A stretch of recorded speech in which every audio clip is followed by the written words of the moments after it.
Assalamualaikum warahmatullahi wabarakatuh. Waalaikumsalam warahmatullahi wabarakatuh. Sebelum pelajaran kita mulai pada pagi hari ini, kita berdoa dulu supaya pembelajaran kali ini dapat berkah dari Allah Subhanahu wa taala. Doa dipimpin oleh ketua kelas, silakan. Caprak berdoa mulai. A'udzu billahi minasy syaithanir rajim. Bismillahirrahmanirrahim. Alhamdulillahi rabbil alamin. Ar-Rahmanir Rahim. Maliki yaumiddin. Iyyaka na'budu wa iyyaka nasta'in. Ihdinas siratal mustaqim. Siratal ladzina an'amta 'alaihim ghairil maghdubi 'alaihim waladdallin. Raditu billahi rabban wa bil islami dinan wa bi Muhammadin nabiyyan wa rasulah. Rabbi zidni ilma warzuqni fahma. Amin ya rabbal alamin. Terima kasih. Kabar pagi hari ini bagaimana, sehat? Sehat. Sebelum kita lanjutkan pelajaran pagi hari ini, saya akan mengabsen dulu ya. Akan mengabsen pertama Ahmad Rizky, masuk nggak? Ya, Zin. Yang kedua Muhammad Rafli. Hadir. Berarti hadir semua ya? Kalau hadir semua, kita pagi hari ini akan membahas tentang definisi hasad dan dendam.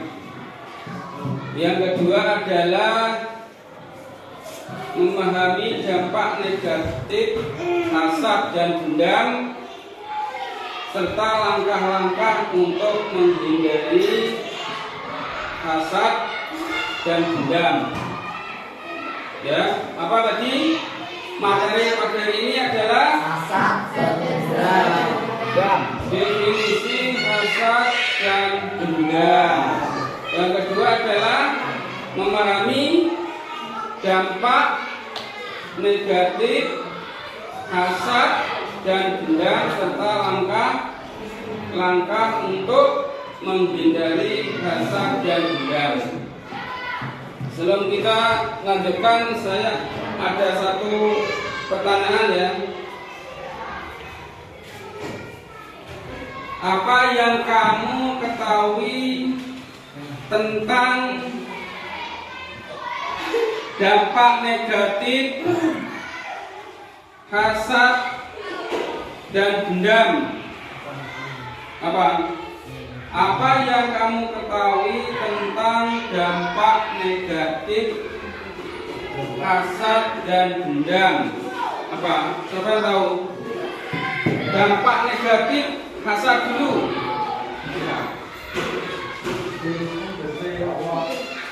Angkat tangan yang ngerti dampak negatif hasad dan dendam. Ya. Hasad dampak negatif. Apa saja dampak negatif dari sifat hasad? Nomor satu, dibenci Allah. Terusan, dijatuhkan. Apa? Dua,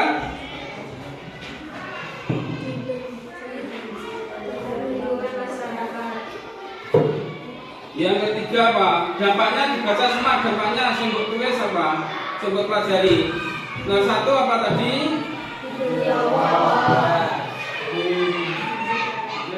Dua. Apalagi? Apalagi? Dampak ini berarti dampak negatif dari sifat hasad. Kalau dampak negatif diam.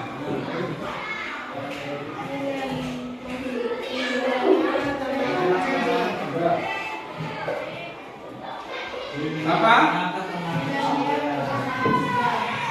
Hilangnya ketenangan jiwa. Apa lagi?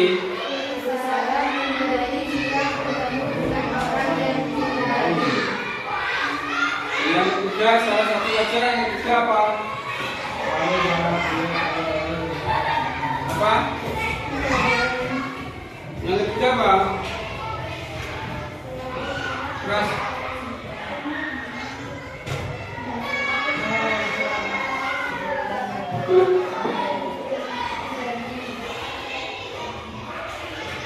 Ini adalah apa yang kamu ketahui tentang dampak negatif dan sifat hasad dan dendam.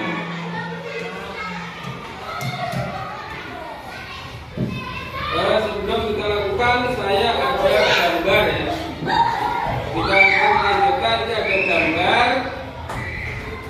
Ini gambar apa ini? Ini menunjukkan gambar apa definisi hasad apa? Apa yang kamu catat, yang kamu pelajari, yang keras yang kamu baca? Hasad adalah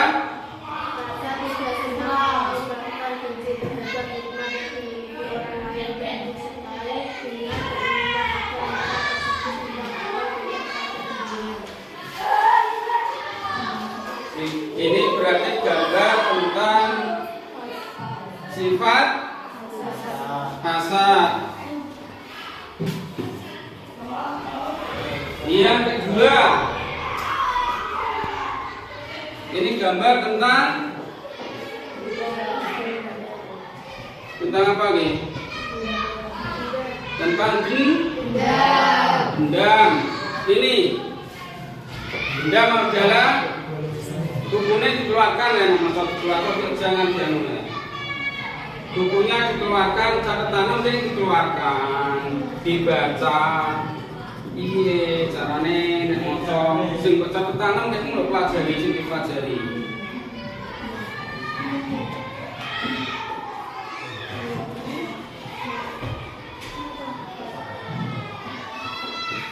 Apa? Dendam adalah rasa benci yang tumbuh karena perbuatan orang mengingatkan yang diperbuat orang lain pada seorang serta ada keinginan untuk membalas. ini adalah sifat.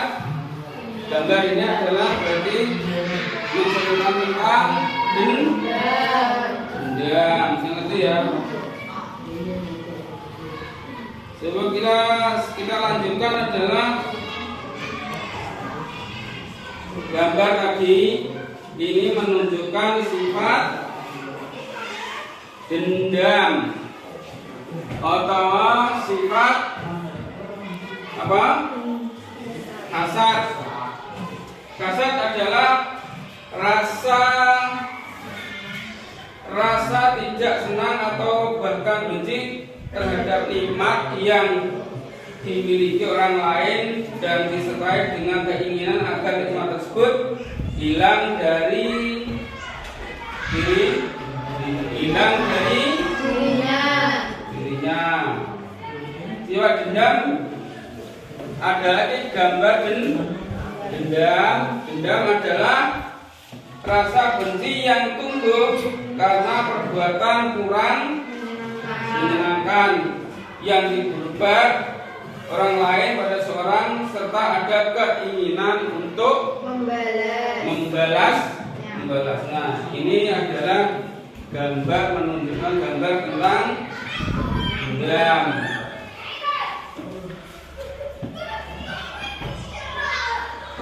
Coba kesempatan ya, coba sebutkan, tadi sudah kamu sebutkan ya, dampak negatif dari dendam, dampak negatif dari hasad. Coba sekarang saya akan membagi kelompok ya. Ada yang membagi kelompok 1, kelompok 2, dan kelompok 3. Kelompok 1, kelompok 2, dan kelompok 3.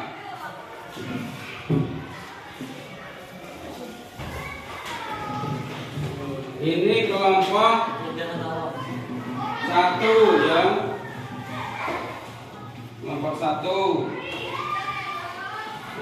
Ini kelompok 2. Coba dicari tentang hasad dan dendam. Kelompok 3.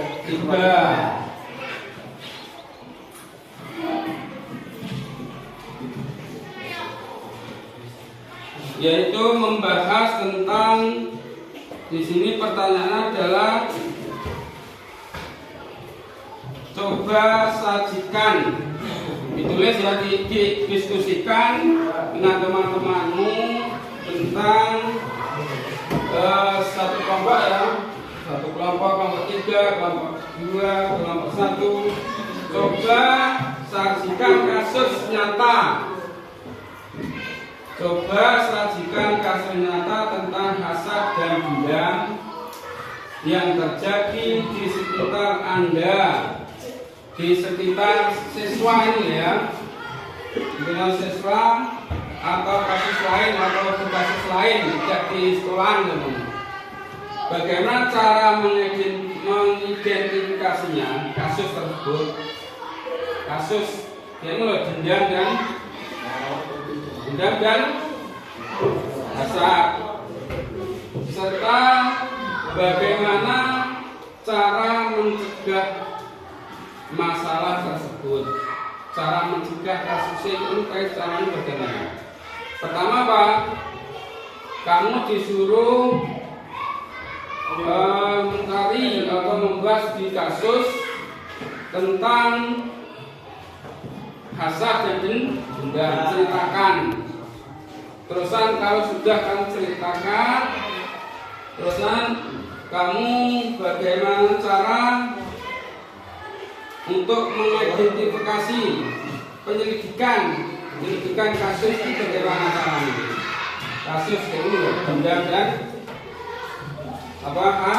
hasad, dan bagaimana cara mencegah masalah tersebut, mencegah masalah kasus hasad dan dendam itu bagaimana caranya? Coba diskusikan, coba tulis tentang kasus hasad dan dendam ya. Kalau sudah selesai ditulis, coba presentasikan ke depan kelas ya.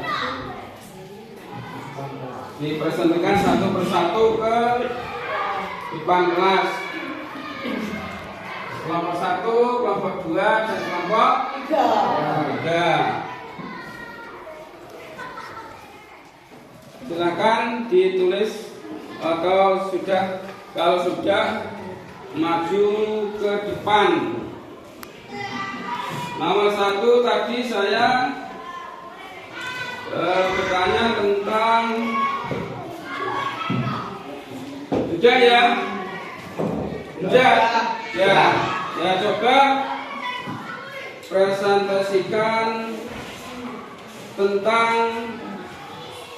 kasus nyata tentang hasad dan dendam. Kelompok mana dulu? Kelompok 1 ya. Coba presentasikan ke depan kelas. Kelompok 1 maju. Tentang studi kasus sing guru sing apa?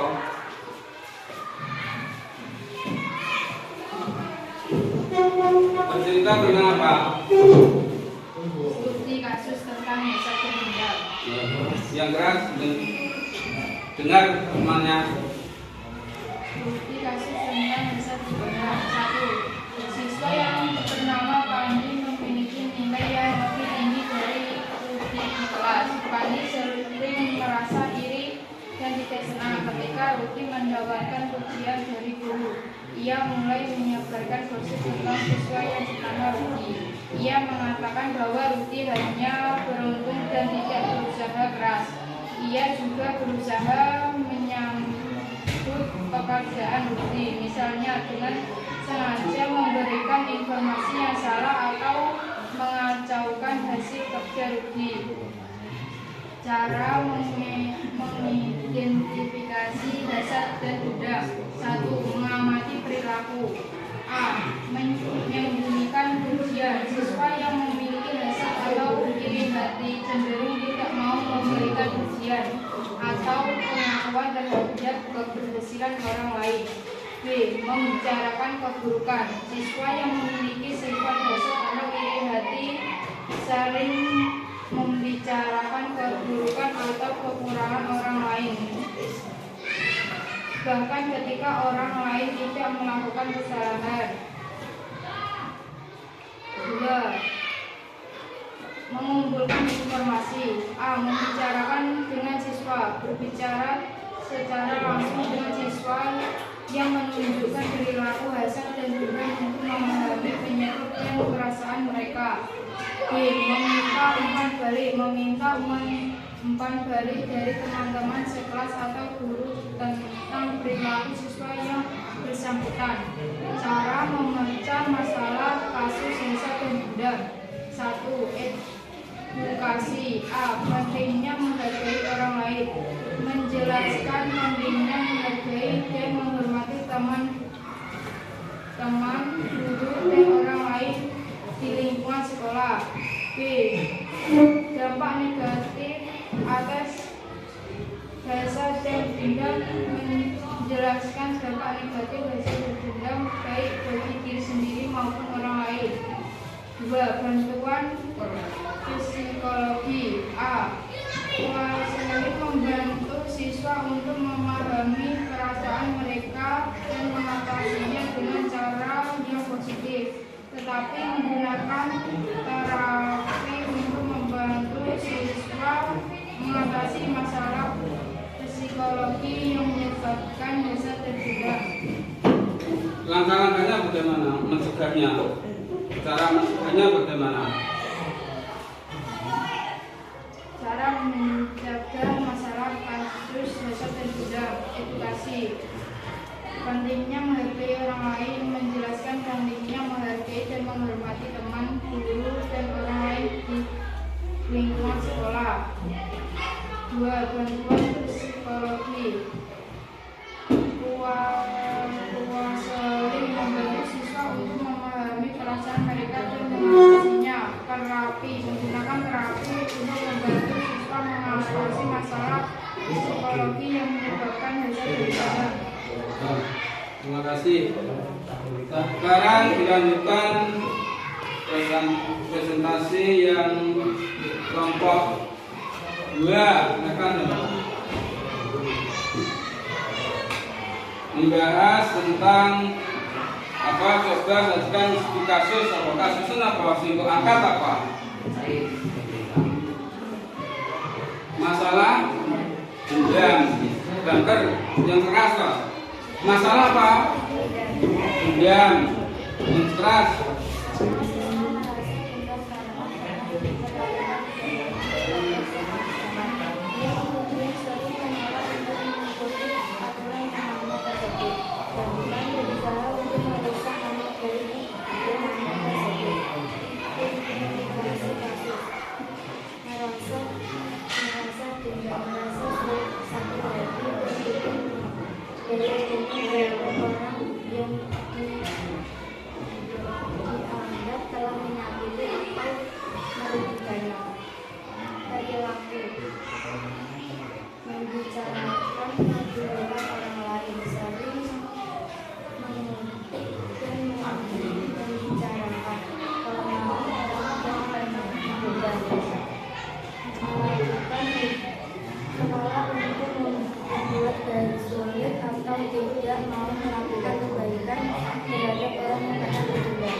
Cara mencegahnya bagaimana?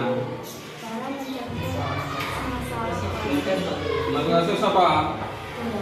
Ya. akan lebih mudah untuk mengatasi jika itu individu menyadari bahwa dia sedang mengalami beban.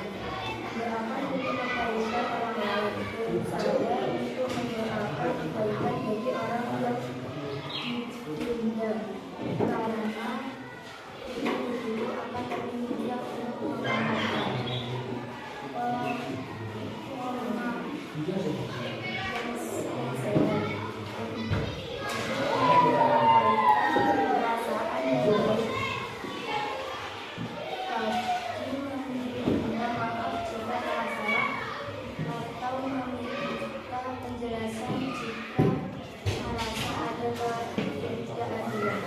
Ya, terima kasih.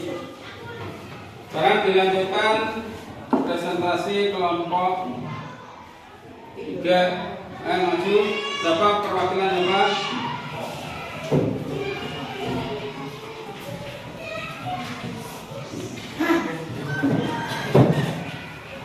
Studi kasus Apa? Coba saksikan kasus apa yang diangkat apa ceritanya? Studi kasus tentang Hasad.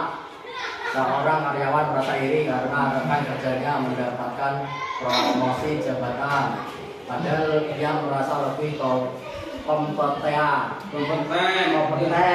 Dia kemudian sering membicarakan keburukan rekan kerjanya, menyebarkan gosip dan bahkan berusaha untuk menghambat pekerjaan rekan kerjanya. Identifikasi kasus pikiran. Perasaan diri tidak pernah mereka orang lain mendapatkan keberhasilan atau nikmat. Perasaan tidak rela dengan keberuntungannya. Orang lain merasa dia lebih pantas untuk mendapatkan apa yang dimiliki orang lain. Perilaku menghindari pujian, tidak memberikan pujian atau pengakuan terhadap kebaikan orang lain yang biasa, membicarakan keburukan orang lain, selalu mengkritik dan membicarakan kelemahan orang yang dihasad. Apa cara apa kali?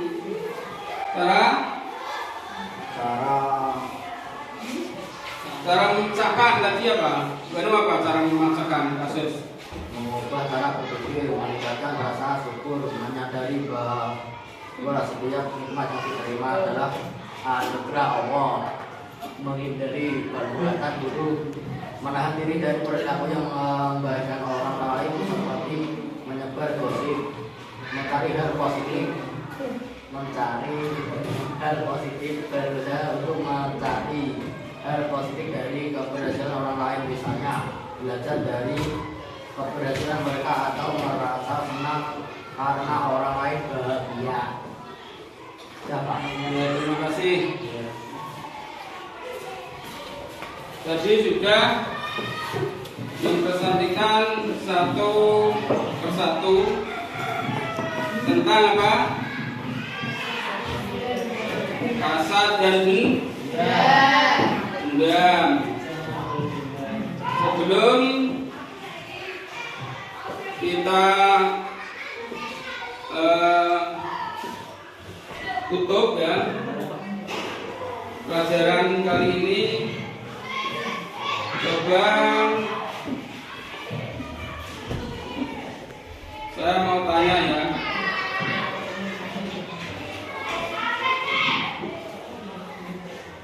sebelum kita akhiri pelajaran kali ini, kami tanya satu lagi ya. Apa yang kamu ketahui tentang definisi sifat hasad dan dendam? Apa yang kamu ketahui tentang definisi hasad dan dendam? Hasad adalah apa? Hasad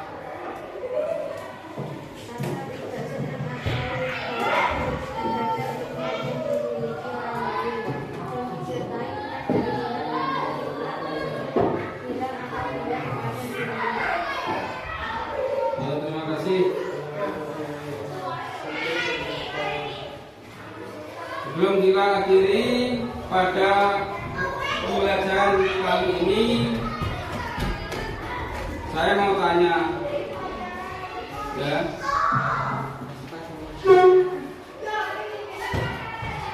Ya, sekarang saya mau tanya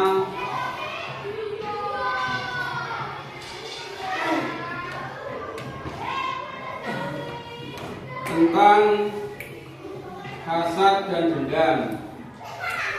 Yaitu kesimpulan saya tanya, kesimpulan pembelajaran kali ini adalah hasad dan dendam adalah penyakit hati yang harus dijauhi dan dihindari karena dapat merusak diri sendiri dan hubungan sosial.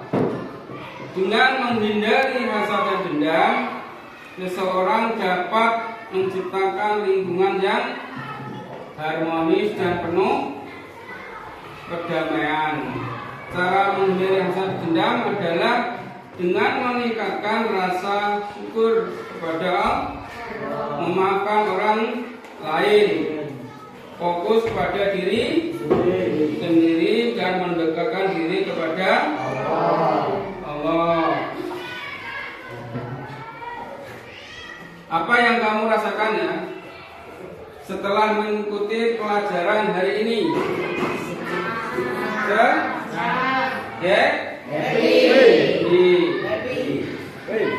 Sikap apa? Sikap positif apa yang kamu dapatkan selama belajar kelompok? Sikap apa?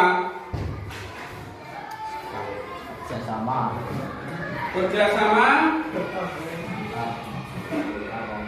antar kelompok, saling menghargai antar kelompok. Terima kasih. Sebelum kita akhiri, kita berdoa bersama-sama supaya pembelajaran kali ini dapat berkah dari Allah Subhanahu wa taala. Doa akan dipimpin oleh kepala kelas, silakan.